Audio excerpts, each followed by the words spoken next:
És la segona edició i volíem fer una mostra representativa de totes les entitats que treballen envers de la salut, per donar a conèixer totes les seves activitats i la tasca que porten a diari. I participen serveis i diferents entitats de ciutat.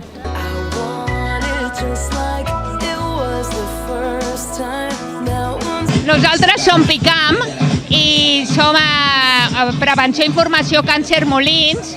Fa ja 4 anys que estem aquí, o quasi 5 que estem a Badalona, i el que ens dediquem és a donar serveis i atenció a pacients oncològics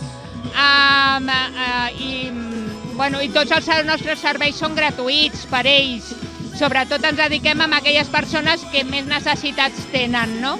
Encara no fa un any que estem al CAP de Progrés Raval i estem intentant poder ajudar a la màxima gent possible. Som una entitat sense ànim de lucre que el que pretenem és ajudar tota aquesta persona, tant home com dona, que tenen aquesta malaltia i en un moment determinat de la seva vida per la incomprensió social, a la mateixa família, tenen un lloc on poden acudir, on trobaran que totes estem igual, trobarà aquesta família que potser no troba fora, però a més amb unes ajudes psicològiques, ajudes físiques, on poden fer activitats i tenim psicòlogues, creixement personal, vull dir, som una associació al servei d'aquesta malaltia. Aquesta plataforma, ahir precisament vam celebrar el 10è aniversari, llavors vam fer una jornada a l'Hospital Municipal, va sortir estupendament bé, amb uns ponents de nivell i molta gent de públic. A fira donem informació, que ens coneguin i també fem tallers per nens i venem una miqueta de manualitats per seguir fent conferències, tallers d'hàbits d'estudis pels nens, tallers que fem pels pares, etc.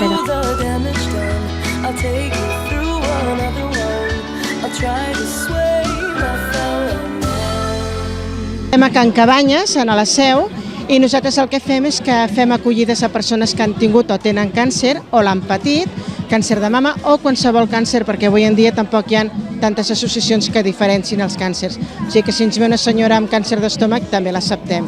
Aleshores fem acollides que la missió fonamental és treure'ls la por en aquest moment crític. I després fem teràpies i fem activitats. Tenim 3 fundacions i estem en la mostra de salut perquè formem part del Consell de Salut de BCA, dintre del que tenim el Servei d'Habitatges, el Club de Lleure i el Programa d'Educació Afectivo-Sexual, que es diu el PEAS, que una miqueta és per defensar els drets sexuals de les persones amb discapacitat, l'assistència sanitària, per tota la defensa un bon seguiment de ginecologia, planificació familiar i presentem el llibre de la Gemma Deulofeu, que és la nostra psicòloga sexòloga, realitza teràpies individuals i familiars i formacions de tot tipus de professionals, sanitaris, educadors, de llars, de tot tipus. Aquesta associació fa 27 anys que va néixer i nosaltres, a part del que és una associació de discapacitat, de lluitar per la integració de les persones amb discapacitat, treballem amb persones físiques, psíquiques, sensorials i orgàniques, amb tothom. I nosaltres estem amb el cupó del discapacitat. Llavors és una sortida per la que la gent que té dificultats per trobar feina tingui aquesta sortida amb nosaltres. Després tenim centres d'oci, tallers de música. Nuestra fundación se creó a través de la obra social de la Asociación de Minusválidos Amiba.cat. Entonces, la obra social de Amiba fue crear la fundación. Tenemos un centro de día, transporte adaptado puerta a puerta y cursos de formación.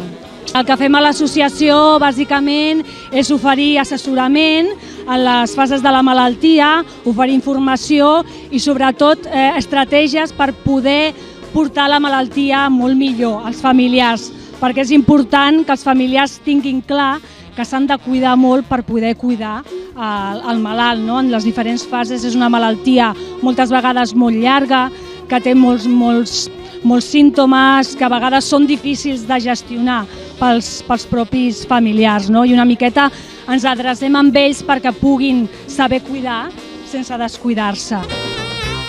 L'objectiu és que aquesta malaltia, que la gent no ho sap, que és una malaltia, per desgràcia és una malaltia incurable i el que sí que pots fer és rehabilitar-te com hem fet nosaltres. Això costa sacrifici, estar per la família, no abandonar-la com passa quan estàs dintre de l'alcoholisme i no et dones compte que no ets tu. El nostre objectiu principalment és de donar difusió perquè és una malaltia considerada rara i que està envoltada de molt de tabú per part dels afectats i familiars. Aleshores, el nostre objectiu és organitzar els esdeveniments per recaptar diners per aportar a la investigació i a part per donar-la a conèixer i explicar a la gent que el tabú no serveix a res, que s'ha de donar la cara i que s'ha de lluitar per poder avançar amb la investigació.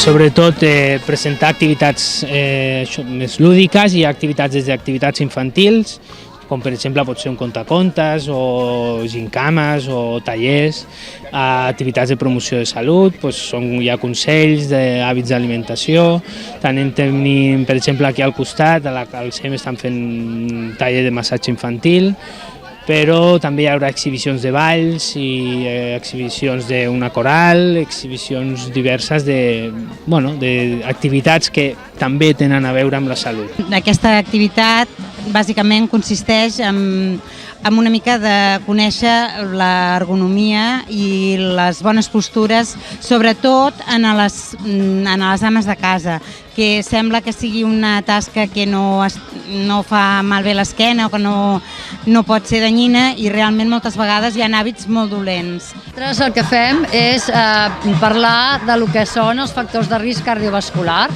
i sobretot discernir entre els modificables i els no modificables, com l'edat, el sexe, la raça, tot això no ho podem modificar.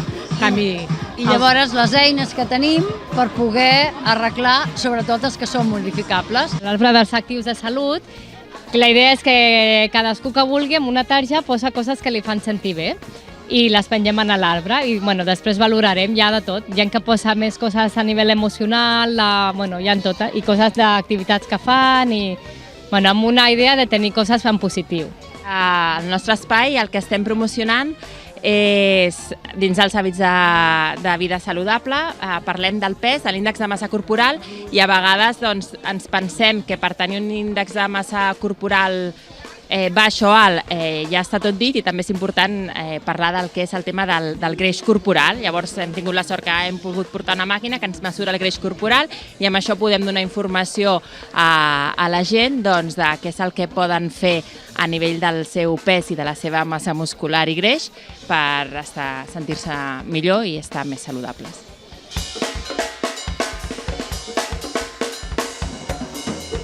Esta máquina consiste en medir el monóxido de carbono que hay en los pulmones de la gente fumadora y entonces lo que queremos es concienciar para que se den cuenta de que el tabaco afecta mucho a los pulmones y que dejen de fumar. Han fet un semàfor i aquí tenim una sèrie d'aliments amb uns velcros a darrere, els nens venen, trien el que mengen habitualment o el que mengen molt sovint i ho van posant tal com ho fan. I aleshores, un cop ho tenim tot enganxat, aixequem això i veiem si ho estan fent correctament o no. En el cas de que no ho facin, els ensenyem una mica com ho han de fer. Doncs seguint una miqueta amb la pauta de la dieta saludable i perquè la gent prengui consciència si estan en el seu pes o no, hem fet aquesta roda que és per veure l'índex de massa corporal. El que s'ha de fer és alinear el pes i l'alçada i tindrem quin índex de massa tenim, si és correcte o no.